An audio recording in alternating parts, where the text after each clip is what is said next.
Fuck yes, welcome to Hype. I'm your host, as always, Brian Dressel. With me, as always, is Jonathan Hardesty, I'm here. CHEWIE Darso, Hi. Emily Blake. Try to do that all in one breath. That was the wrong way to do it. Special guest today, we have Mackenzie back. Hi, Mackenzie. Hello. Yay! Mackenzie, do you have anything you'd like to plug right out of the gate? Anything with Angel City Pit? Yeah, I'll just plug the one I always plug because we do have a little bit of new news. So I volunteer with Angel City Pit Bulls, a pit bull rescue in Los Angeles, and we are part of the NKLA Coalition, which is a partnership of several rescues all over LA working together to make LA a no-kill city. So we are branching out and helping out with kittens, along with pit bulls and underage kittens are the most at-risk animals in LA City shelters. So we've started a kitten foster program. So I've got kittens in my house now. How many do you have right now? Just one. Just one? Just one kitten, and he's getting super fat and happy. How can people help? People can help by going to angelcitypits.org to find out more information about volunteering, fostering, donating, running with the team during the LA Marathon. All sorts of ways to help and get lots of pets and snuggles. Yay. Snuggles. And pitties are great. Anyone who says otherwise is dumb. Yes. They're just uneducated. Yes. They just haven't met a pit bull. I'm just going to put in a fuck PETA really fast with that. Yes. Also that. Because fuck PETA. Fuck PETA. They're trying to kill pit bulls. Yes. Wow, okay, so my head just went to pita bread, and I'm like, I don't know what the fuck you're talking about. Don't you say that about pita bread. Like, Where PETA's... It's a very strange in non sequitur. PETA's usual, we have a really weird way of solving problems. Yeah. Let's just murder all of them. Yeah. The way to save pit bulls is to get rid of pit bulls. It's that meme of Funny that, it's really funny that PETA hates Trump so much, because they do seem to have something in common. Yeah, they do. There's a problem, kill it! you can't kill the animals if they're already dead. All right, so how about a fun where have you been doing after that? Yeah. Glimmer. Oh, into- did you have a thing you wanted to bring up? Oh, fuck, you're right. There was an episode that came out last week. You might have heard it. It was called Baby Driver. There might have been quite a bit of praise for one Kevin Spacey. We had not gotten the news yet by the time we'd recorded about all of his horribleness. So we were not just being insensitive pricks and talking about how great he is while all this news is going on. We honestly just didn't know because the news hadn't come out yet. Is there anything else anybody else wants to add about it? I didn't really think there's really nothing else to say other than Consent, guys. Yeah. Consent. yeah. Consent is sexy. and of age. Yes. Yeah, all these things are very important, but it's also great that, you know, the bad guys are actually going down for once. But anyhow, where have you been doing?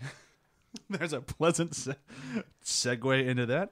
I watched a movie. It's not a good one, but it's a fun one to talk about. I watched Friday the 13th Part 9, Jason Goes to Hell. This is... Does he go to actual hell? At the end of the movie, yes. Yeah, he does. This movie, if you go way back in time and listen to our Friday the 13th battle, I bash it, and now I kind of love it. It's horrible. It is horrible in every way possible. It's horrible to women. It's horrible to men. It's horrible to the franchise. It doesn't know who Jason is. Everything that can go wrong in a movie goes wrong in this movie, and it makes Ringing endorsement. Oh my god! But it's like watching a car crash. It's just like, how did this get made? Like, how the fuck was any of this like? Yeah, it seems like a good idea. How about a Jason movie with no Jason in it?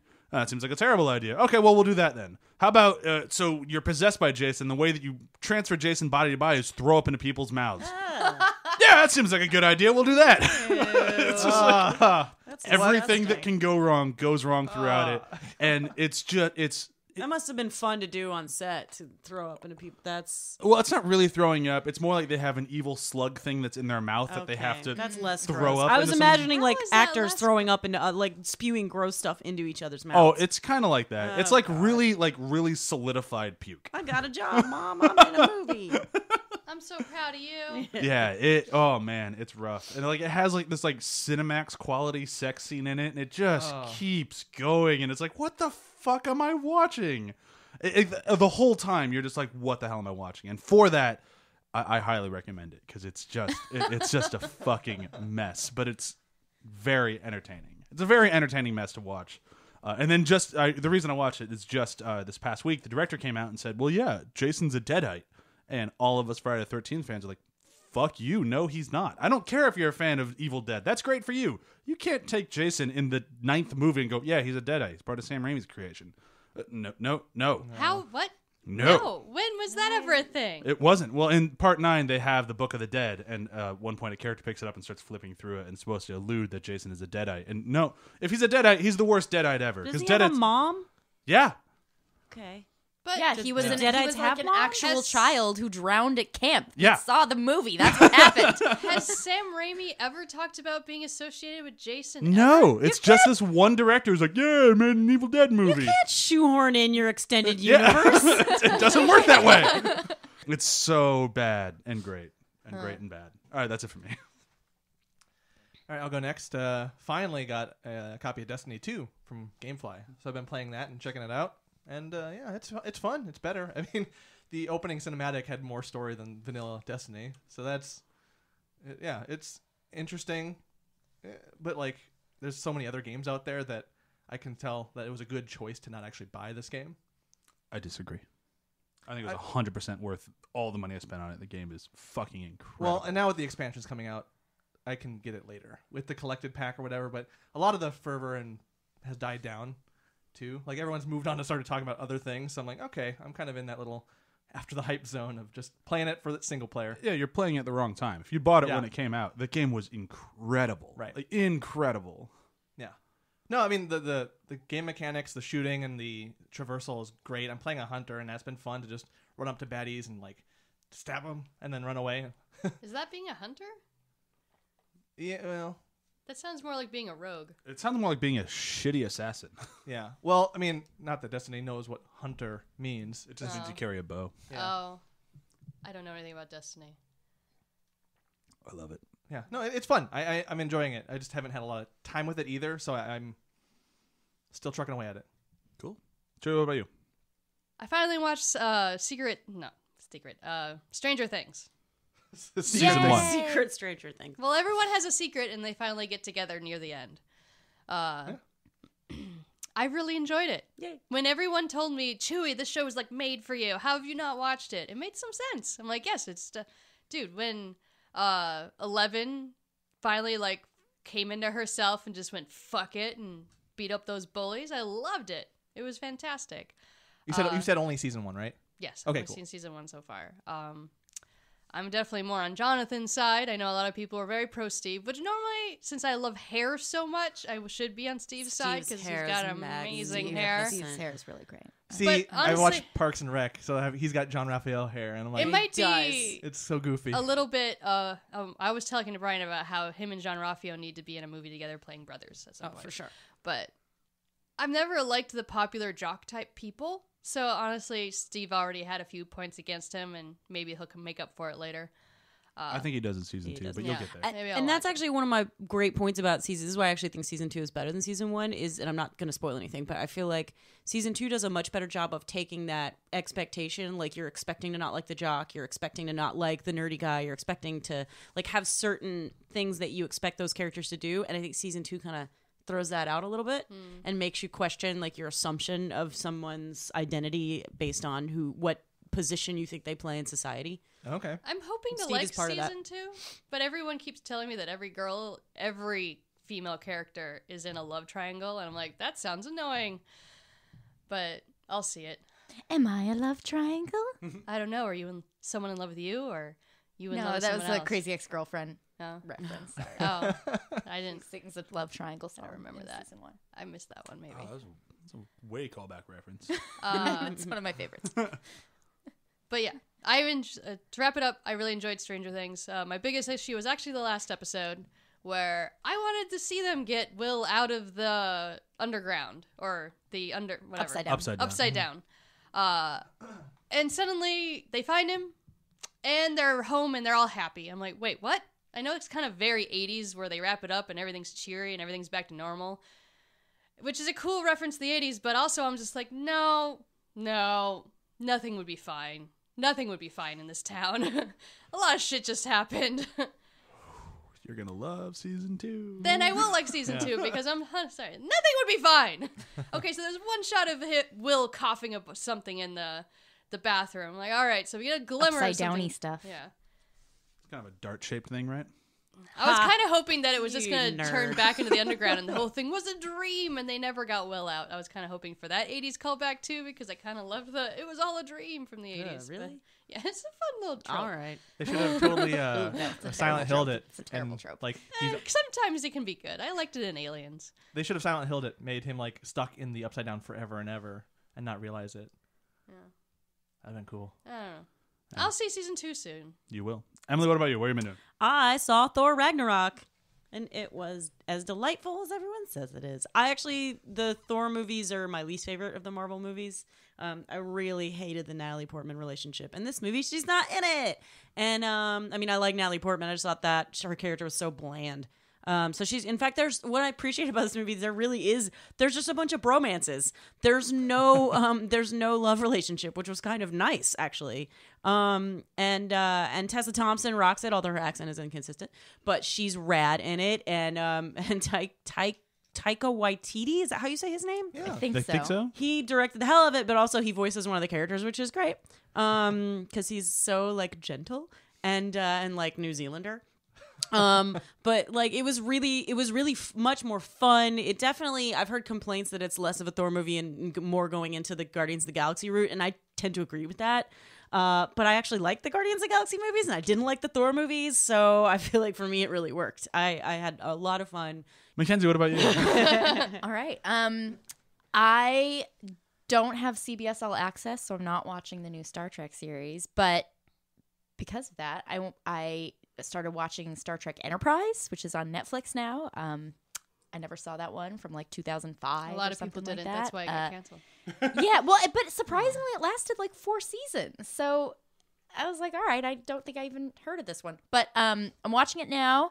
It's set 100 years before the first Star Trek series with Captain Kirk. So they are figuring out some technology, and it's interesting. I'm enjoying it. I really, really hate the theme song.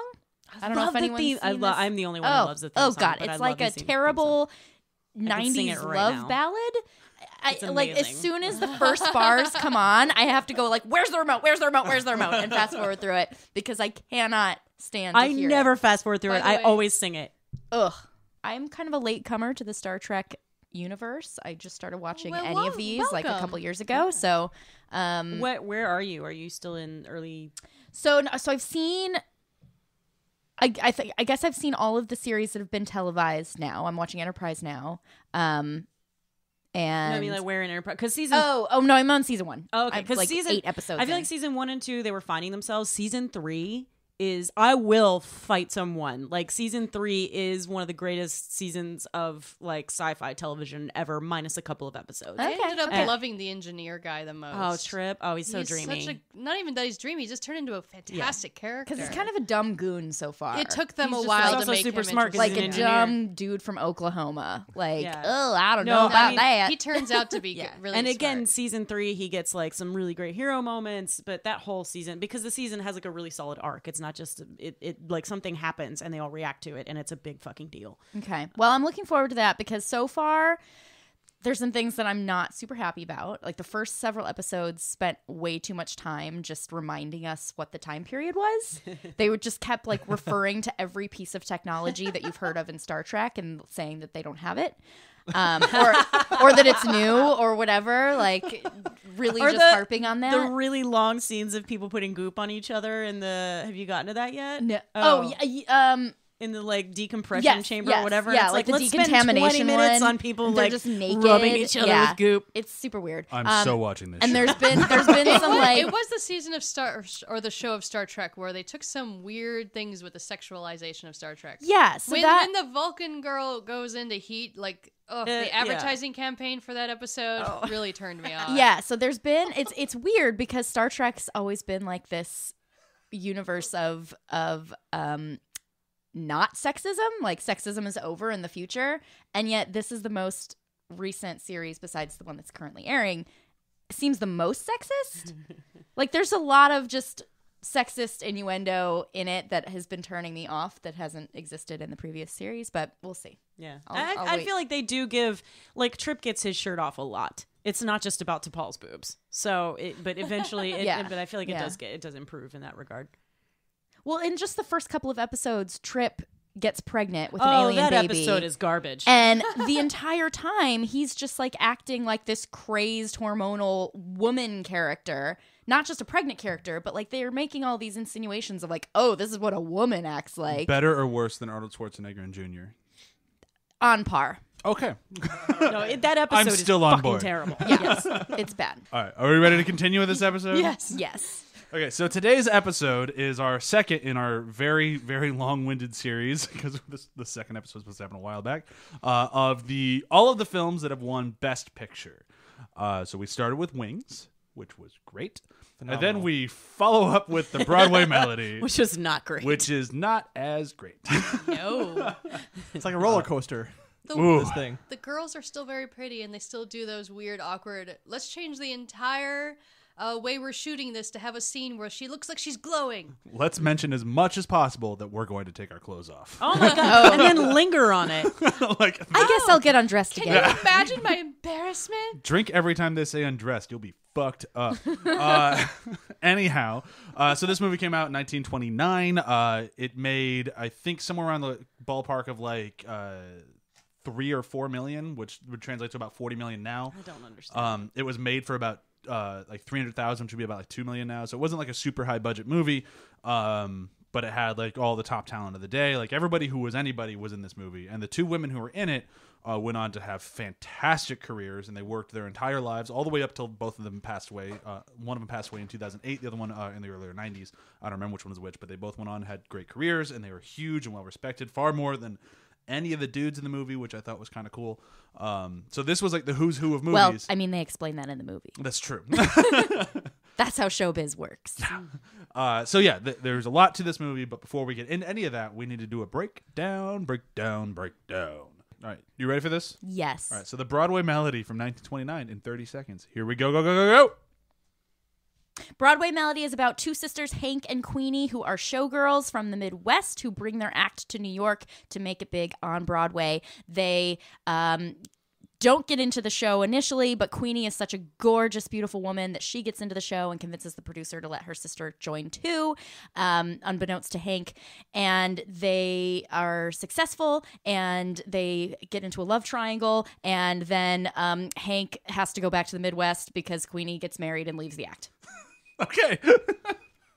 I feel like you skipped over some stuff, but it's kind of okay. That's basically what happened. I mean, that's really... Nothing else is really You important. skipped over the parts where I glazed over. Well, the fact that the guy they're talking about was engaged to Queenie's sister. Oh, yeah. It's only 30 seconds. I couldn't get into the sexual politics of what's happening. I couldn't get into the whole Harvey Weinstein of it all. Oh, boy.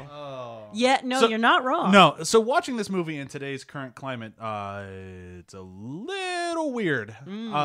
It's weird how not different it is. Like, Oh, it's yeah. weird how this is 1929 and this movie could have been made in 2017. Yes, it could have. Well, the only difference that I would say is that in 2017, it was a little bit more, or 2016, when it was actually happening more and not being called out as much, it was a little bit more of like, no, that's not happening.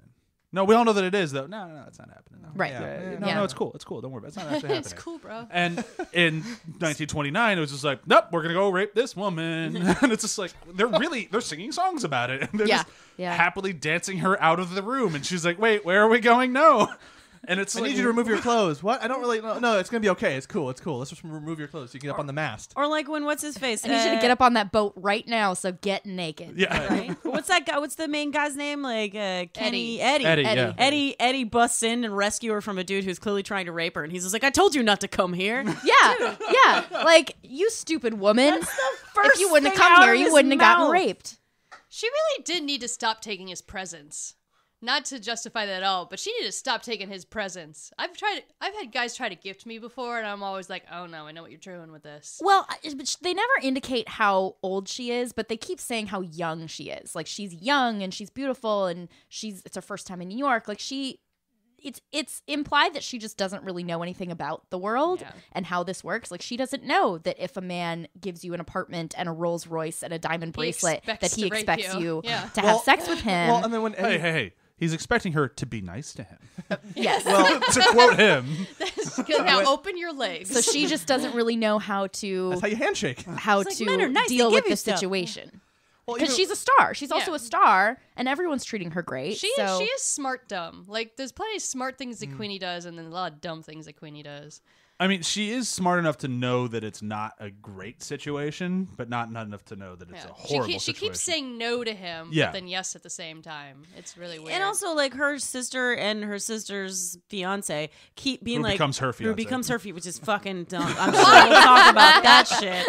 okay, I understand that Eddie loves her because she's gorgeous. Why does because she she love grew up. Eddie? Because she grew up. Well, like when he meets why her. does anyone love Eddie? I don't understand it. When I he- think because Eddie's like she sort of knows him. Like Eddie is engaged to Hank, and so they've known each other. So like she knows that Eddie is like a good guy, quote good guy, whereas like all the other guys in New York are just whoever. Can I pause really quick and just ask this question? Because I honestly don't know. Was Hank a common name for a woman in the 20s? Her name was Harriet. Harriet, and she Yeah. just went by the nickname. She went by Hank, Okay. yeah. Yeah, because the whole time I'm watching, I'm like, was this like a Because common nicknames, name, and I just didn't know? No, nicknames were all the rage because everyone's name is the same Oh, okay. in the 1920s. They're all just Bill. Everyone's Harriet, I like, guess. Betty and Harriet and whoever, so everyone had a Oh, nickname. okay. Yeah, I was just very So curious. Queenie like, and Hank. Got it. I don't know Queenie's real name. Queen? I don't Queenzilla. That's it. Queenzilla. But yeah, no. Queen Kong. Queen Kong. But I think that- the thing that got me was when Eddie meets Queenie again, and she's like, "My, how you've grown! Now I want you." And it was like it was so on the nose. I was like, I was. Oh, go ahead. I knew you as an awkward teenager, but now you're hot. It's like Those gangly legs have turned into nice stems. yeah. Oh, Hank who? Like, And the moment they did that typical like hold on, and then like the backlit, The like glowing. She's on her, glowing, yeah. and then glowing on him. But as Brian pointed out last night, like I couldn't figure out why those moments were so awkward throughout the movie. Like every time they paused on someone for like an enormously long time, they would just pause and someone would stare off into space, or in this case, stare at each other. And Brian pointed out what was weird about it is they weren't running room tone. There was no room tone, so the audio, like I couldn't figure out why it was weirding me out. The sound of it, there was no music, yeah, but why was it so weird? Well, and Brian was like, they- yeah, no room tone. I was like, oh fuck, that's why. I mean, this was Oh, also did they near- not have? Maybe they didn't figure Well, I mean, that this out was yet. this was very early on in the Maybe quote they unquote just didn't do talkies. room Yeah, tone so they then? didn't. They I- didn't have room tone as a concept in terms of the it's workflow. really Yeah, odd. it's Like, like if they're that's- either talking or they're not. Honestly, Yeah. that's one of the reasons why it won Best Picture, is because it was one of the first talkies sort of situations, Yeah, and it was a grand spectacle at the time. And it also had a Technicolor sequence, which I'm really bummed that doesn't exist anymore. Yeah. because Which that one was that? Was that supposed to be when they're doing the baby getting married dance? it's thing? it's the marriage of the doll, marriage of doll. the China Yeah, doll, yeah, or porcelain doll, whatever it's called. Yeah. That sequence, Which which is was a beautiful. It was a terrible song. Yeah. They were But all it terrible was a songs. beautiful sequence, and I think it would be really cool to see that in Technicolor. Yeah. Black and white was still pretty. I mean, it's the thing is like when you look at the movie, it's just like you eliminate the entire plot of it and the character motivations and that sort of stuff, which you kind of have to do. It's a very well made movie, especially for the time. Like it's shot well, and you can totally see where like the big ballroom musicals came from out of this. Like you can kind of see how this was the kickoff of those things, and whether or not you like them. See, I get what you're saying. Like, as far as spectacle goes, that particular sequence was pretty beautiful. But, like, I have a lot of issues with just the general filmmaking here. I mean, like, aside from the long pauses, holding on people for just way too long, but also, like, there weren't a lot of wide shots, which was bugging me because, on top of that, the eye lines were fucked. Like, there were so many times where both sides of a conversation were looking right to camera right, or like just like people were placed in a weird way. Like the eye lines just didn't. I was getting angry at the eye lines, and one of the reasons I was getting angry at the eye lines is because we didn't have a wide shot. So like it was really hard They to couldn't see do a wide shot. Well, no, I know, Yeah. but still. Like, you couldn't get the geography of the scene. Like, there was one scene where Their apartment was very confusing to me. And, Like, and what is yeah. the layout of this apartment? And then when they went to audition for the first time, and Queenie runs up to that guy and she's like, I heard what you said about my sister. And then later on, Eddie, what's his name again? Eddie. Eddie. Okay, Eddie. Eddie says, oh, I heard what you told him. Meanwhile, her sister's standing right next to him and doesn't hear it. But also, it seems like he's really far away when he said it. And it was like, how did you hear him? But because there was no wide shot, I couldn't figure out where the fuck everybody was. It was really bothering me. Yeah, because there was like the rehearsal area, Yeah. and then there was like a separate area where they were taking off their clothes, Yeah. and then the area where all the producers were standing. It's like, where are they in relation to each other? I have no Well, and idea. it's- How big is this room? And I mean, I'm kind of, for myself, I'm blaming just that advent of sound and them like kind of regressing in their filmmaking technique to kind of Well, I mean, you're not wrong. That was a huge problem because you go back Yeah. to Wings, and Wings is shot infinitely better Yeah. than this movie. Wings is beautiful. And But it's just a weird thing to like have something like that regress everyone. It's just because the camera wasn't as mobile, Right. and it needed to be as close, like because you had to block because the cameras were still fucking loud, so Right. they had to like box them up. So like everything was a little bit tougher to shoot. So a lot of the quality of the filmmaking kind of went out the window, which is a problem, obviously, because then you lose things like geography of the scene. You don't know where anybody is, and it just kind of makes problems. But at the time, they didn't give a shit about that. They had people talking on screen, and that talking was and singing well. I mean, for that time, like yeah. Singing voices were good. yeah. Yeah, singing voice. And they did like things in dance that a lot of people hadn't seen, like the tap on point. That That's was fucking amazing. insane. I had to write still that down. Didn't to be understand like, that. Whoa. I tried to look up other examples of that, and I couldn't find it. That's insane. I looked Yeah. up that Insane. girl, and she made her living off that. Wow. Yeah, She that- was Yeah, the you featured would. Tap dancing dancer on in point. many I different love it. movies for that reason. Yeah, it's awesome. Like this movie was really all about spectacle, and then apparently people liked the story back in the 20s, but I'll also say I did appreciate that Queenie and Hank actually had normal human bodies. Like their Yeah. points, we saw them get dressed often enough. You could see like, oh wow, they look like people and not like stick figures. Cool. I was also kind of surprised at the restraint because this is still technically pre-code, and it was. Yeah, you didn't see any side boob or anything. I knowing that this is pre-code and how often they talked about getting undressed, I expected like full frontal nudity most of the movie. Right. got- Well, we I mean, had they nudity did get in pretty Wings. well They did get pretty You had undressed. that. Oh, for sure. You had the obligatory shot of her in the bathtub. I think Yeah. Queenie was Yeah. in the bathtub. Yeah, she was in boobs the and all. bathtub, and then when she is the like mermaid or whatever thing on the siren on the boat, Yeah. that costume was very like you didn't see boob, but there was like a was very little bit of like teasy. under boob, a little bit of if she had cleavage, there'd be cleavage. Like Yeah. it was very gauzy and Yeah, but no, that was a very Broadway costume. Of Yeah. the Yeah. time. And then, Yeah. and then even some of like the concepts, just the fact that there was that love triangle and that like he was Eddie was engaged to Hank, yeah. and They then were kind of engaged. Were they actually Felt- engaged, or were they just talking about getting engaged? Because he brings it up a lot. I mean, like, he when are we just gonna get asked married? her at one see? point, and Yeah. she was like, "Yeah." They were betrothed, Okay. I suppose. Except So I Like, never they understood didn't actually why. make plans to Yeah, get no. married, And so- but Right. they so there's- were. yeah. that's right. I never understood his relation to them. Like, so they're from the Midwest. He was living in New York. When did he meet them before? he knew them when they were younger, so he must Was have he come a from the childhood same town. friend? Yeah, they might have been from the same town, or maybe he was doing show business. So did Like, him maybe and they did Hank shows like together. stay? Like, did they write letters to each other? Like, Probably. how did this I think they love- had to have stayed in touch because they were Letters are there a because thing. of him. I mean, Yeah. it was them and then their Yeah, stuttering uncle. he brought him there. He Okay. brought him there. So then There's like a lot I missed because I was letting the girls out while I was watching this. You got to start rephrasing that because it sounds like you're flashing people. Yeah. She was just taking her The bra rats. off while. Oh yeah, no, that's Or exactly. I rats. was like, wait, how They- can you not watch a movie while you're flashing your boobs? No, I do not refer to my boobs as girls. My rats, my two rats, That's how you refer to your boobs? and Check they're out my rats. yes, my rats. They require a lot of attention, and they like to get into places where they don't belong. So sometimes This it is a makes it wash. hard to watch movies. And I'm just gonna keep going while you all die and your faces turn red.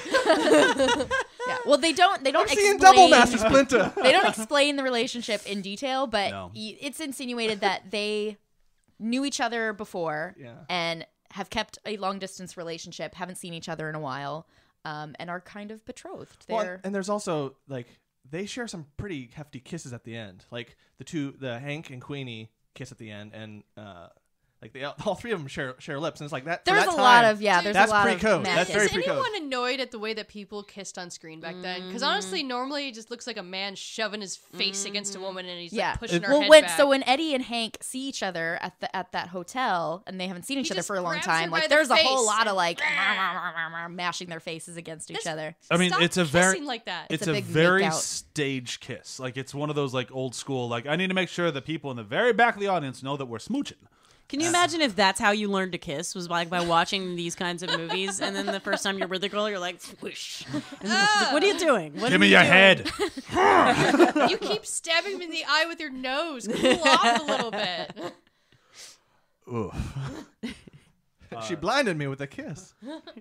He The way blinded you me. just said that, all I heard was she blinded me with science. Yeah. Well, yeah. That's exactly how you said it.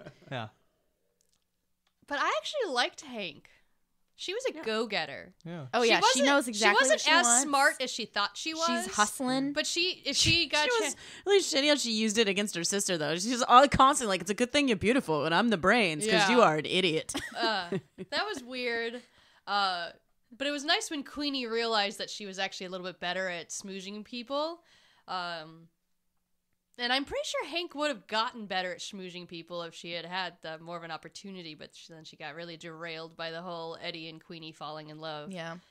I did appreciate Hank and Queenie's relationship, though. Like, while Hank was kind of a jerk to her sister for just being like, oh, you're so beautiful, you're so stupid, I'm the brains here. But that they cared about each other, and they actually want the best for each other throughout the whole movie, even if it's not what's best for them. Queenie's willing to go get herself raped by some sleazy producer so that her sister could be happy. And then Hank, at the same time, when she learns it, she is willing to be sad and lonely and go back to the Midwest so that her sister could be happy. And I just liked that they're like, we're sisters. We're going to stick together. It was instead cute, of like, but I we're going to still go to would've New been a York little and tear each upset. other apart. I would have been like, why do you love Eddie, Queenie? He was her knight in shining armor. Yeah. He pulled her away from a rapist and then got thrown But out no, of the she party. fell in love with him before that. That's true. There was no, in my mind, there was no reason for them. They don't love each other. They just want a bone, which they'll realize rather quickly after their honeymoon is done, and she decides to quit. As the movie ends, where she decides to quit show business and go be a housewife in Maryland. that Well, was they very- also made it quite clear that he is not going to be faithful. Eddie? Yeah. Oh, no fucking way. Yeah, No. like they are not going to have a happy marriage. No. Like he already Because was they- like, they all right, got great, we married boned. because they I'm going to wanted move to on to this bone. next Yeah. blonde.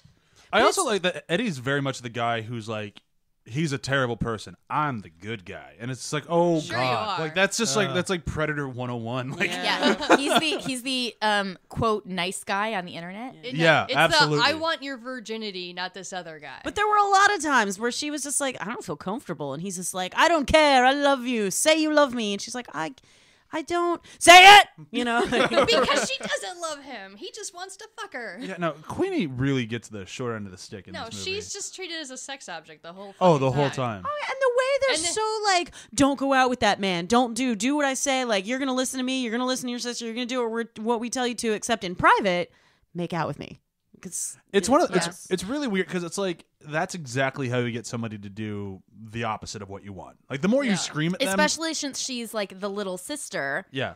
Like, And she stop wa- bossing me around. I think the actress was like 10 years younger than the girl who played Hank. Like she's like significantly younger. I don't think she actually looked that much younger, but No. But the It's all characters black and kept white. implying that Yeah, I she's mean- like very, very young. well, yeah, and I think it kind of made more sense like in time because she was that much. Like Yeah. the girl who played Hank was born in like 1898 or something like that, and then this girl was born in like 1910. I want to say. I was just trying to look this up, and so like there were a big age difference between the two of them. But I actually thought they still looked like sisters, and I thought they still played off each other like sisters, so it worked. But yeah, it's kind of interesting. Just But that's all, like, why I liked Hank even more. Because, yes, Hank was not as smart as she thought she was. She didn't know how to actually handle the situation. She didn't know how to talk to Queenie to stop her from doing it in a good way. So she Right. did the pressure way. But at the beginning, like, she even says it right away. Where after Queenie gets off the boat, Hank goes, oh, I love that she's getting all this attention, but I hate it's because of her beauty and not her talent. Yeah. Like, She says we never immediate- had to get by on our legs before. Yeah, and like so Hank yeah. is like really in a good mindset. She's just not as smart as she thinks she is, so she goes the bully route of trying to get her to stop being stupid, and it doesn't work. But that's like Hank looks like. I mean, Hank is pretty feisty. Like she fights with the blonde. Did the blonde actually have a name? I don't think I, I ever don't think caught. she No, she's did. just okay. blonde. Then. She's just I'm the sure evil she has a blonde. name because in that time they all had like full names and everything. Yeah. But I don't think they ever actually said it. That's really annoying. Even when they were partnered up at the end, she's like the She's blonde. still the Why did they blonde. partner up at the end? That didn't make sense to me at all. They hated They each other. hated each other. I Because mean, they that's both what happened need in an Chicago act. too. But it's show business. Like her act is a double act, like in Chicago. Yeah. She needs someone to perform with, and the Someone who's blonde pretty. doesn't have a job either. So you don't need to like each other. You just need to work together. But I love that her solution was to fuck up the piano. So like, and everyone was like, "This act is a mess." The piano is screwing up. It's like very that's obvious. Yeah, why but don't that was also more on Hank than it was on because the piano player was like, "Oh, there's something wrong. Keep playing the song." And it's like, and the piano player kept going like, "No, there's something wrong," and she kept saying, "No, keep going." That's true. Yeah. And each time they kind of got out of step with the music anyway, so like it just expounded on itself. Yeah, that's true. Yeah, they should not have been allowed in that show. But also, like, the producers don't give a Queenie shit. was They're really hot. pressed for time, so they're like, "Oh, this is fucking up. The piano's fucking up. We don't give a shit." Yeah. Yeah, I it's didn't That's true. understand that show. So the show was just vignette after vignette. It was a variety show. Yeah. Yeah. Just to, but Those used to They happen. do that on Broadway? I'm sure. Yeah. I wasn't Oh, yeah. around, so I don't know, but it sounds like they did. Well, this is right before Lion King came out. As Oh, a okay. stagehand, that had to have been insane, though. To go from Well, yeah. one giant sequence to another giant sequence, their behind-the-scenes wingspan must have been gigantic. Honestly, as I was watching the movie, I was more interested with the behind-the-scenes crew than I was with any of the actual main characters. Like They're all so bitchy. the lighting guy bitchy. was the most angry human Oh my being. god! When he throws the light, get that spotlight on me. You wanted it. I missed him. Shoot, I missed. That's such an expensive dick move. They're so mean to the like obviously gay costumer. Like Oh there's my a point God. where they start making fun of him being gay. Like, whoa. Oh yeah, yeah. When he has one of my favorite lines when he says, "I designed the costumes, not the width of the doorways." That was a great line. And then That's the, so the bitchy. backstage lady Don't is mess like, up my hats. and then the backstage lady goes, "Yeah, if you did, you would have painted them all lavender." I know. And then later man. on, when those two, he's over by the orchestra pit or whatever, and he's doing something, and then some dude just goes, "Oh," like making fun of him, like, "You're super gay," like doing that. Oh my god! I loved how every single person in the show and working on the show was just such a bitch. They were all bitchy. Oh, yeah. Everyone They all hated each was other. just Isn't that what like theater's yelling actually at each like? other. I Yeah. say like my little bit in theater, that's Yeah. pretty spot on. Theater people are kind Everyone of grumpy. sucked. Yeah, like everybody, like all the performers were being so cutthroat with each other, but then they were yelling at the crew, and the crew's yelling back, and even the producers are all fighting. It's like it was great. But still, But they threw by a the- spotlight at somebody. Yes. That's amazing. Speaking of the producers, Zanfeld? Yes, Weinstein. Yeah. Oh, He literally walked around like someone had something in his butt. Like, Maybe he did. he maybe walked he was wearing around an anal plug all night. slow and stiff, and I'm the producer, and he's the worst actor in the whole movie to me. Actually, I thought the guy who was trying to bang Queenie was worse. He's pretty bad. That guy James- drove me up the a wall. jock. A jock. Jock Warner. Jock. I hated that guy, and it wasn't just because I hate him. Because it's like, well, there's a sexual No, he's predator. the Weinstein. He's the Weinstein in the But movie. like for sure. every one of his scenes, I didn't buy him. And like I've watched a lot of older films. Like I Yeah. get like there's a different style of acting to that time. That's just the way it was. But that guy, it just every time he was there, I'm like, there just something feels off about it. Yeah. Well, it was also that transitional time between silent films and talkies was difficult because a lot of the actors who'd already been working and had careers didn't know how to act on screen with sound. Yeah, totally. Like it's a whole different ball game. Like his line readings were so flat, but just because of Yeah, like he's probably didn't have to. might not have Yeah. had to do that ever. So now it's like, oh, you want me to speak and say something with feeling as opposed to just like emote with my face? And that's what's kind of interesting about watching this movie in particular, because you have a few of these actors, like I think Hank would be a good one, where she gets it, and like she doesn't overplay like they used to have to in the silent films, and like she's just kind of a good actress. And I actually kind of think Queenie's a little bit there too, but she's kind of right in the line, I thought. But like there's some who are just like, no, these guys were silent film actors, and they're overacting like hell, and then saying their lines, and they read really flat, and they don't match their performance, and it's just like it's a really kind of weird mishmash. And I like watching those for the experiment or like the study of it, but it just kind of takes you out Well, of the and movie. it is kind of jarring when watching even this movie too, where like the quiet moments are really quiet, and then when it goes to straight melodrama and shouting, it is intense. And there's not as much of that build up, just because they don't know how to act for the screen because of this. Had anybody here seen the movie before watching this? No. I hadn't. I didn't. Kind of like with Wings, I had the same thing with this one. It was like I didn't expect it to take such a serious turn. I expected it more with Wings because it was a war film, but this one it was more just like it's the Broadway Melody. Like Yeah, I was expecting really happy Broadway musical, like, you know, the old school. I was thinking, like, as I was watching it, I'm like, this reminds me of White Christmas. Like, Yeah. oh, it's a movie about putting on a show. Like, this is gonna be Right. so fun. Oh, and then it was depressing as hell. There was also like for a musical, there wasn't. I mean, there were musical numbers in it, but there wasn't really that much music in it. All Like, the songs were boring. Yeah, and that they kept playing the same songs over and over again. So it didn't feel like a typical musical to me. It was like, but also there was no score. I don't know. I guess since it's it's a different kind of movie, then maybe they just hadn't figured that out yet. But it was weird that again there were all those silent pauses where there was no background music and there was no room tone, so it was just weird. And it was a little misleading too, because in the very beginning, everyone's practicing singing, and there's a sense of just like there's that cacophony of just the practice of everything going down.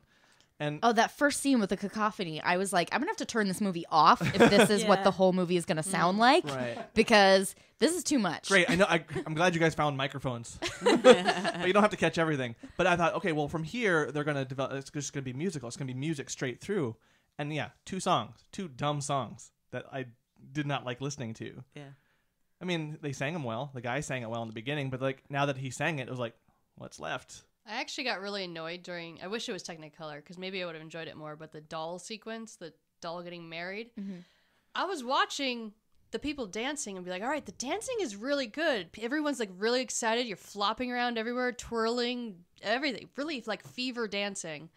And the music is just kind of like, bloop, bloop, bloop, bloop.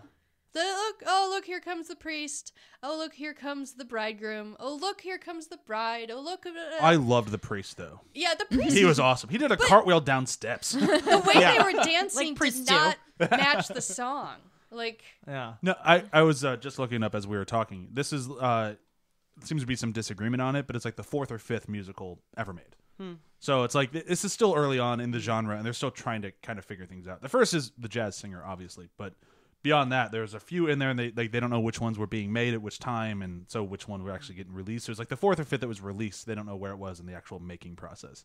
So it kind of explains a little bit of like we're expecting modern musicals, whereas this one was like, they're creating the expectation. that's one of the challenges of judging a movie like this. Yeah, With absolutely. our modern technology and our expectations of what a movie should be, it's kind of hard to put it in the lens of the past where they didn't have what we have. Yeah, I mean, And not only that, it's like we have our modern sensibility for it, but then we also have like what we remember from old musicals that are newer than this one. Yeah. Like when I was watching it, thinking of White Christmas, like that was still 25 years later. Yeah, and they totally different, huge strides in how to make a movie about putting on a show. I really like it when the actions match the songs, is usually what I say. No, and I agree, and like that's why the whole bridegroom song, whatever the hell that thing was called, like it feels a little odd. Like you're watching, it's like none of this really matches, but it's very pretty to watch. I still would just watch that guy do cartwheels down the steps all the time. That was impressive. Yeah, I have to officiate a wedding tomorrow. I do not think I will be doing any cartwheels down any steps. Loser. You'll end up in the ocean. Yeah. Even this movie still makes me sad that right now, our modern musicals are still people that can't really sing or dance, and it's so freaking frustrating to go back and watch a movie like this. It's not a great movie, but everyone can not sing every and dance. movie is Mamma Mia, Chewie. I'm talking about La La Land. Yeah. La La Land really doesn't count. It's No, not. that's why I go to Hairspray. It might not be the best movie, but like, they can all the sing. Hairspray. Chicago Chicago's- won an Academy Award. Guys, but those still happened like 10 years ago. I'm talking about right now. Yeah. Well, I don't count La La Land as a musical because But those of are that very reason. For that very reason. those are what we're getting right now. Even with Beauty and the Beast. Emma Watson can't really sing, guys. Get a Broadway star. I mean, Greatest Showman looks good. Oh, because Hugh Jackman can sing and dance. so He's can, been on Broadway. So can Zac Efron. So, So I'm really excited for The Greatest Showman. you and me and nobody else. I know. That movie's going I to want my tank. musicals to have No, people with I'm fucking very talent. excited to see Zac Efron singing again because I wished he was in every musical ever. Because he's amazing. I hate being a Zac Efron fan, but I really am. Well, he really won us over with his abs. I mean, he won me over with his winning smile. And his And singing those and abs. dancing. Eyes up In here, Hairspray. ladies. I think he can make his abs smile, guys. It I'm might pretty be sure the he can. cocaine, but I Probably. think he can do it. I think his abs can make a lot of people smile. Zac Yeah. Efron as Link Larkin in Hairspray is like my ultimate Zac Efron.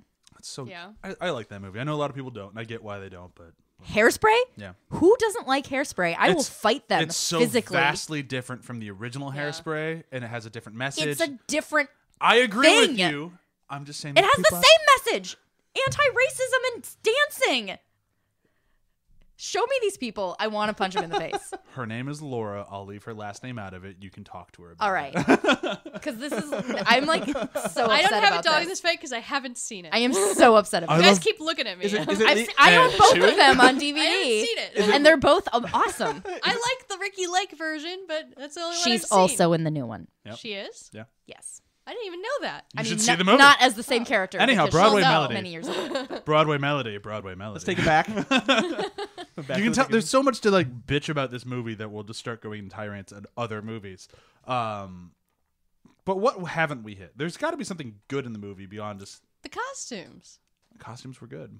And the Although optimism. they keep taking them off. The costumes were great. The optimism was still great because came out in 1929. So that had to have been one of the reasons why it made so much money, because people were not happy. It was 1929. Yeah. America was falling apart. That's what I was thinking too, but it's surprisingly not optimistic. It kind Like, of what is optimistic about this? Yeah, Queenie gets married It all works to out a in the end. philanderer, and then Hank has to start all over again. Yeah, but even if the message is not there, the characters are like, yeah, this isn't that bad. Yeah. Yeah, I guess. Everyone like, looks happy Hank at is the like, end. we're just gonna do it. We're just gonna do it all again. I'm just Well, gonna and keep trying. There's kind of a positivity through catharsis in this. Like, even though the situations suck and it kind of ends up being not great, they still kind of made it. Yeah, And they kinda- persevere. I suppose they that's found what their- it's all about. they They're found their- persevering. Yeah, because this is the beginning of the Great depression. Yeah. So therefore, everyone is like freaking out, going, "How are we going to get through this? How are we going? We're all going to die. gonna do it. And this Just movie gotta is just keep like, going. we're going to be fine, guys. You know, one of the things that I really loved in this movie that's not about that, this movie did an aerial shot, which I thought was awesome. Oh, yeah. Yeah. It's a very pretty shot. You Of can New definitely York tell they're in City. a plane that's like shaking itself to pieces, but it's a very pretty shot. And they got a shot of Times Square, which is always cool because I love old timey Times Square. The new Technicolor lasers everywhere Times Square is very fun to go to, but like the old one is kind of like, oh, that's awesome. Yeah. So you can understand why everyone was so wowed by it at the time. Absolutely, I Still- totally get And why they weren't people. used to Well, sound. yeah. so Yeah, it I would totally seem get really why this impressive. movie blew people away. I still don't think it's very good. No, I can it is see not why, very like, good. like if you look at like the Rotten Tomatoes score now, because there's a lot of those. Because Isn't it like 25%? I thought it was 30, It's 30 some. yeah, 30, 33. something. Yeah, people don't like this movie because the message is fucked now. The performances are okay, and the camera work is meh. But like when it came out, I get it. I can see why people liked it. Yeah. Oh, Um, for sure. John, what did Jandy have to say about it? Because she was very cryptic before. When we did Wing, she's like, "Oh, have fun with the next one." When I told her what I thought about it, she was like, I warned you guys. She didn't warn us enough. Yeah, She was. just said it wasn't as good. It mainly she falls on it's boring. It's not. It's that advent of sound over silent. Like silent films were so good at this time and so amazing and so perfected that this was just such a huge step back and long and boring. So that's kind of where she landed on that. I never really thought it was boring. I was never bored. I was bored. I was a little bored. I was You know, really bored.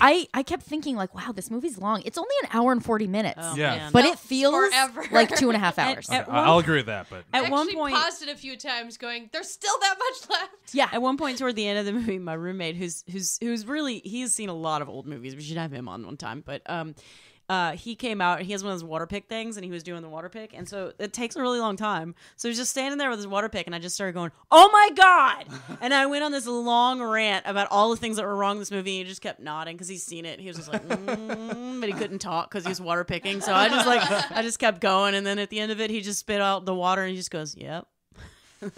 Yep. But then Does he have really healthy gums? He does now. Nice. you just water picked. Yeah. But yeah, no, and it's tough when you've watched a bunch of the older silent films that are just so good, and that it really is unfortunate that huge step back, and that it still wins the best picture because of that spectacle and like it's so new and it's winning on the newness of it and not necessarily the quality. And that yeah. certainly is going to happen as we Yeah. go through these movies. This ain't the only one that won because it Yeah. had some cool trick. Yeah, I mean, For sure. The Yeah. interesting thing is that we don't really have a way to compare to that. Like, No, we don't. we're at a point in technology where, like, okay, so this entire movie is going to be CGI, and we kind of go, okay, and it's not any lesser for it. If it would have been a good movie with practical effects or CGI effects, it's the same movie that we got. So, like, the only thing that I can think of that would be even close would be in video games. But if you don't play video games, you don't have to deal with this. Well, I think it could be not necessarily a new technology, but to be watching something different. When the year the artist won, Yeah. because that's not new, but it's like, oh, no movie we see today is like this But anymore. that one, so but that one I don't think. like the fact that it's different. I mean, it definitely won on spectacle, but it almost felt like it won more because it was like an homage to where film came from. Yeah, that's true. And it That's just true. it's We somewhat, love to suck our own dicks in this town. yeah, exactly, and that's the thing. We really do. Whereas this one felt like it was one because it was celebrating, like, oh, sound, we love Yeah, sound, yeah, and that one just felt like more like, oh, do you remember how awesome we were? Yeah, we were. To your point, Brian, it's very interesting how video games are almost exactly following the history of cinema. Yeah, Whereas, like, we don't have that in cinema anymore. We don't have that jump where it's like, oh, well, we lose quality because it's a new thing. There's no more new things in our movie making now. yeah. Not, I mean, there's some, but I mean, maybe they're- in the future, if we all start going to like VR movies. I mean, that would be the step, Yeah. but like that, the changing of sound, the introduction of sound changed how people fundamentally watch and absorb and take in movies.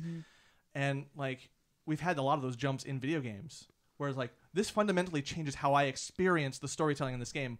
Whereas like movies, like next technology, we have 4K, 8K, we have a little bit better sound, surround sound. Okay, it's a little bit more immersive, but we're not engaging it any differently. Yeah, but we're not going to award a film Best Picture anymore because it's shot in 16K. Like, Right. that's just not going to happen. Great, you can project it on the moon. Good for you. Yeah.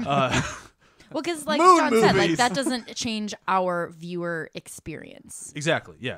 Is there anything else on this movie that we really want to hit, or do we want to move into quotes? Leaving it open for discussion. If anybody We else got has something everything we have on my notes list. to- We got everything on Emily's notes, okay. I think I'm good. I was able to mention the man dancing the woman out of the room to go rape her, which for me, I had to watch that scene like 3 times. Like, is this actually happening? Oh yeah. Yep, there they go. And she even says, no, I want to keep dancing. He's like, come on. That was the way you do it then. You gotta, women take a little persuasion. They say no, they mean yes. Well, they And if they will don't, be, who yeah. cares? Yeah, eventually you'll get them to say yes. Because it's also complicated. A lot of those movies also play in that you have to be coy. You have to say no for a while and then say yes. You have to like. There's a complicated politics. Men of that like time. a challenge. You gotta give Right. it to them.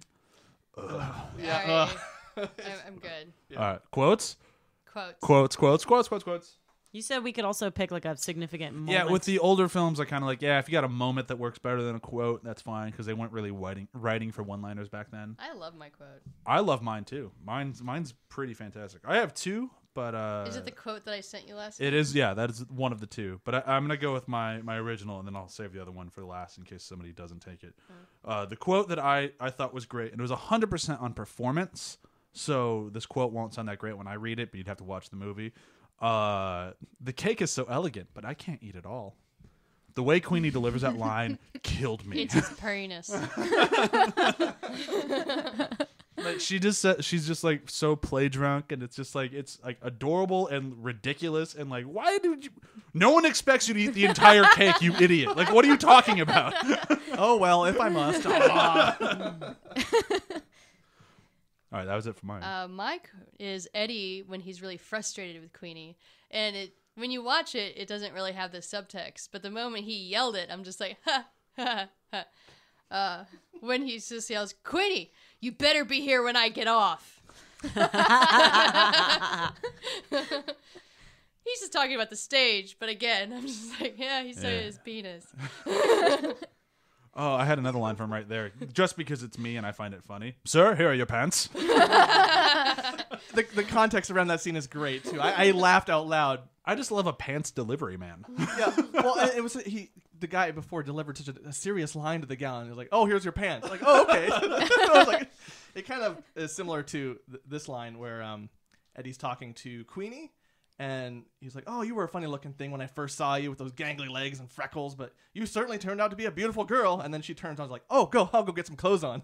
I was like, They really want to let you know that they are almost naked at all times. but like, I like it as a response.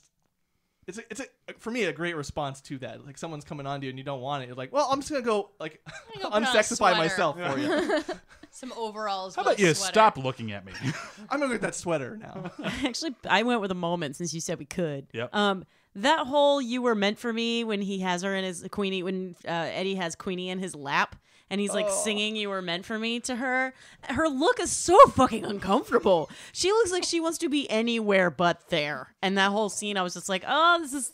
And that's why later on she's like, "I love you too." I'm like, "You do?" That was some When lap. did that happen? Why? Maybe she just was feeling so sorry for Hank at that moment. The pity marriage. Yeah. I texted Chewie watching this. I feel like I'm yelling at the screen to all the women, just run! Just run! Get out of here while you can. Go back to the Midwest.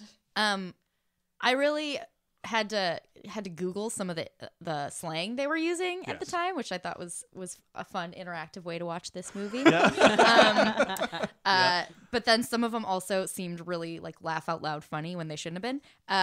So at the end, or towards the end, when Hank lies to Eddie and says like, "Oh, I'm not really in love with you. Go get Queenie. If you were a real man, you'd go fight for her. And you're just yella. You're just yella." And she's like screaming at him that he's too yella to go get her. And then he finally leaves to go get Queenie, and Hank breaks down crying, and she's like, "You're not yella. You're white." I forgot. Yeah. I started laughing. Oh God. That was a moment where I was like, wait, huh? Put a pin in that one. Figure that one out later. Yeah. The first time Like, I this learned is not supposed to be funny, but Yeah.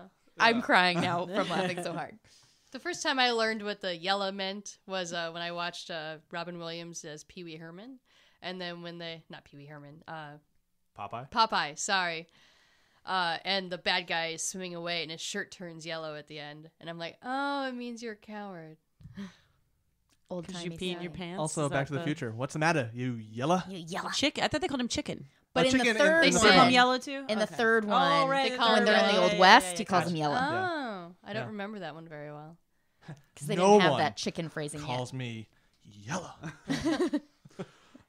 So the review system for this is going to be the same for all of these, as I said last time, if you remember, which I'm guessing no one but me does. Any other Best Picture winner? yet. Oh, What about almost Best Picture? No. Any other Best Picture winner. Not Damn. the exact opposite of what I said. Well, for a second, you thought La La Land was going to win. Oh, I see where your head's at. Okay. I would almost allow it, but I'm not going to. Crash. I knew it! I think we were all probably going to go with Crash. Congratulations on getting there first. Talk Chewie. about a spectacle. This one was a spectacle of music and sound, and Crash was a spectacle of white guilt. And however much of a good movie it could be, it just did not deserve Best Picture. Did not. Yep. Oh, fuck it. We already talked about it. I'm going with the artist. Okay. And I'm going with the artist because I think it is a That one for Best Picture, not for Best Best whatever. Picture. Yep. Oh, I was so frustrated. And I think it was a vastly overrated film. I think the technical aspects of it were interesting, and what they did was interesting. But when it comes to a movie as a whole, it's like, great, you remade Singing in the Rain, except a movie about talking, and you made it about being silent. And good for you. It's a very pretty movie to watch. I can enjoy it for that, but I never really want to go back to it again. Just like this one. I'm going to go with My Fair Lady. I enjoy My Fair Lady, but it is a musical, and it is basically about a man who's seriously fucking manipulating a woman and trying to control her. I've never seen My Fair Lady. It's got some really good songs in it. It's Barbara Streisand? No? No. no. That's Funny Girl. What's Hepburn? her name? Yes. Hepburn. Yeah. Right? Audrey Hepburn. Yeah. Yeah. The rain in Spain falls mainly in the plain. She's got it. She's got it. She's got it. See, man, there's a lot of these where I'm like, this will be fun when we get to them. I have not seen many of these. Yeah, they're a ways down the road. Holy, but I have been We're gonna have some told fun. that Shakespeare in Love is not great. I love Shakespeare in Love. I've never seen it. I guess I'll go with Chicago because it's I think another one where you think it's going to be like a really happy fun musical that turns out to be dark. Yeah. If you don't know what it's about. It still has a fake happy ending. Fake exactly. It's about, fake, a and total it's about fake happy ending. two ladies on Broadway. And yeah, they get together at the end, even though they partner up, even though they hate each other. It's similar in a lot of ways, even though Chicago's a lot better. all right. I'm going to go with The King's Speech because that was by and large at the same level of boredom for both movies. And both movies have a sense of like spectacle and showmanship, but are a lot full of themselves. They both have a stuttering main character. They both have a stuttering main character. Oh, we didn't even talk about the stutter. Oh, it was so bad. Also, is Uncle Jed actually their uncle, or is that just like what people call him? Because the blonde at the don't end know. also called him Uncle Oh, that's Jed. creepy. I thought the whole movie that he was really their I uncle. chose not to go down that path and figure it out. But I then the didn't even blonde at think the about end that. calls him Uncle Jed, and I was like, wait a second. Well, I call, Maybe People his just call him sisters Uncle had a Jed? lot of kids. or I call so Brad's literally. Uncle Marco. Yeah, I even start calling them Uncle Mark and Aunt I think Barb. back then it was a lot more innocent than we're projecting onto it, but still we can't help but project onto it a little bit of a creepiness. So it's like friend of the family. But yeah, both these movies, King's Speech and this, fill me with a disinterest, similar level of disinterest, and like, Totally. Yeah. All right, so that brings the Broadway Melody to a close. Melody is Thank done. God. Yeah, No more Melody. we're over that hump, if We you did will. We did it. Next time we do one of these, I think it'll probably be in January, because December is pretty tied up pretty fast with all of the Christmas and best of and all that sort of stuff. charisma. But I don't remember what the next one is. Does anyone All remember? Quiet on the Western Front. Is that the next one? Okay. So That's that- Oh, great so movie. that one's really good. Talk about a depressing movie, though. Yeah. yeah, that one's bleak to say Guys, the I least. used to teach All Quiet on the Western Front in my high school class, so I Nice. can bring a little bit of literary insight. Yeah. Nice. That's exciting. Our next episode is going to be one of these two, and by one of these two, I mean definitely this one. It's our animated DC movie battle. Oh yeah. I had no idea what to do for Justice League because we've already done Batman vs Superman. We've already kind of covered all the major DC movies that I want to talk about because I love DC. So we haven't talked about any of the animated movies, and there's some really fucking good ones out there. Some of them are Unbound. One of them is Unbound, and you can tell why Chewie chose that one. But on the plate for that one, we have Green Lantern First Flight, Superman Unbound, Wonder Woman from 2009, and God, what was Ryan's? One of the Batman ones, either Son of Batman or something like that. But there's some really, really good ones on the table. So if you want to watch any of those, you can watch 3 out of the 4 because I don't remember the 4th one. But that would be for next week's battle episode. And the week after that, we're doing the movie Elle, which was a Paul Verhoeven movie from last year, where the woman won Best Actress at the Golden Globes, which a foreign actress had never won before, so that was a big deal. Oh, cool. So I'm excited to talk about that one, unless I had that fact wrong, in which case I'm sure people will tell me. And then the week after that, we have The Big Sick, which I'm really excited to talk about because I heard that movie was phenomenal. Kumail Nanjiani is great. He really is, and I like that the movie's somewhat autobiographical, and I think that's really interesting, and I'm very excited to watch that movie. So really, Elle and The Big Sick I threw on because I haven't seen them yet, so that'll be fun to watch them. Anything else we need to plug? Anything at all? Watch Superstore, that's on.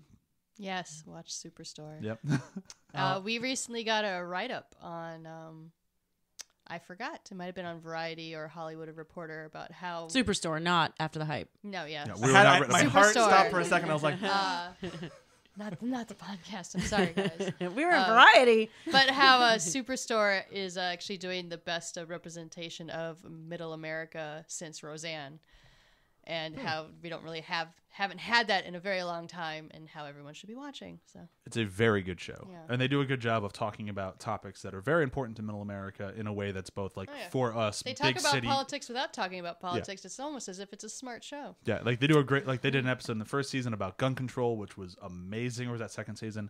And then they just did one this past week about healthcare, and it's like they cover it in a way that's both funny and you can kind of see both sides of the argument, and it's like engaging. That's the whole the time. one that already aired, right? Yeah. Oh, so I can talk about it. Yeah, I love that they, in the part of it when they're going through the entirety like of the names of the plans, when they come up to the Targaryen plan. Nice. It's the best plan. yeah. It's a like I'm not just saying this because I'm biased because you work on it. It's a very good show. Like I'm enjoying it at week to week. right. Yeah, it's very good. One another thing. Not sure how much of it will have video content for, but the AFI Fest is coming up this weekend, and I'm going to be able to see a few movies. Haven't decided what I'm going to see yet, but like I know one of them is going to be like that I, Tanya one. Oh, I am so pumped for that. And I'm hoping to get to the Guillermo del Toro one, the Shape of Water. Shape of Water.